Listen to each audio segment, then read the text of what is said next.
سبحان اللہ والحمد للہ. بسم اللہ الرحمن الرحیم. السلام علیکم ورحمۃ اللہ وبرکاتہ. آج کا سبق بہت سمجھنے والا ہے، لیکن اگر آپ دھیان سے اور غور سے دیکھیں گے تو انشاءاللہ العزیز آسانی سے ہو جائے گا. ہم نے آپ کو تنوین کا سکھایا تھا کہ جس حرف پر تنوین آ جائے اس پر گنہ کرتے ہیں. گنہ کہتے ہیں ناک میں آواز لے جا کر ایک الف کے برابر آواز کا ٹھہراؤ کرنا ہے. ایک الف کے برابر آواز کو ناک میں روک کے رکھنا ہے. جس طرح سے میم دو زبر من، میم دو زیر من، میم دو پیش من، من، من، من. دیکھیں اس میں چند ضروری باتیں ہیں جو آپ کو بتانی ضروری ہے کہ ہر دو زبر، دو زیر یا دو پیش پر ہم گنہ نہیں کریں گے. کس پر گنہ کریں گے، کس پر نہیں کریں گے، یہ آج کے سبق میں آپ کو بتاؤں گی. آج کے سبق میں ہم صرف 4 سوال یاد کریں گے اور ان سوالات کا ہم انشاءاللہ العزیز اگلے سبق میں استعمال کرتے ہوئے مخرج اور تلفظ سے اپنے عربی کو صحیح طریقے سے پڑھیں گے. پہلا سوال ہے حروف حلقی. حروف حلقی کون سے ہیں؟ حروف حلقی 6 ہیں جو حلق سے نکالنے والے ہیں.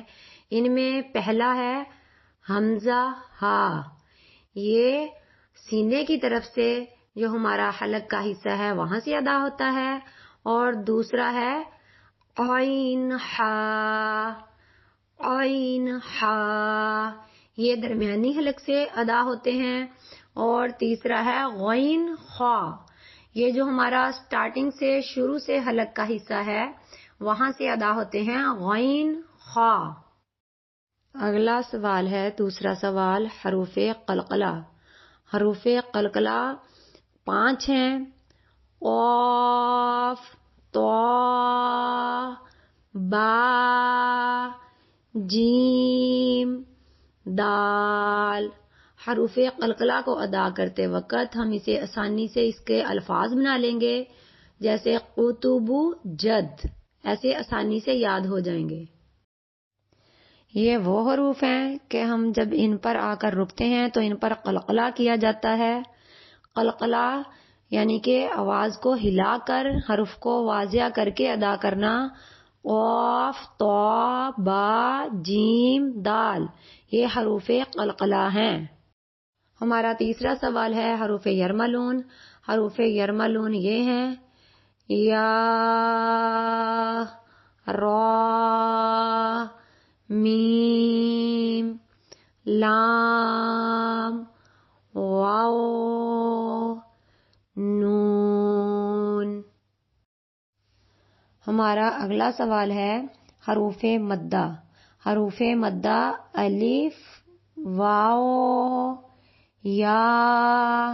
ان حروف کو حروف مدہ کہتے ہیں.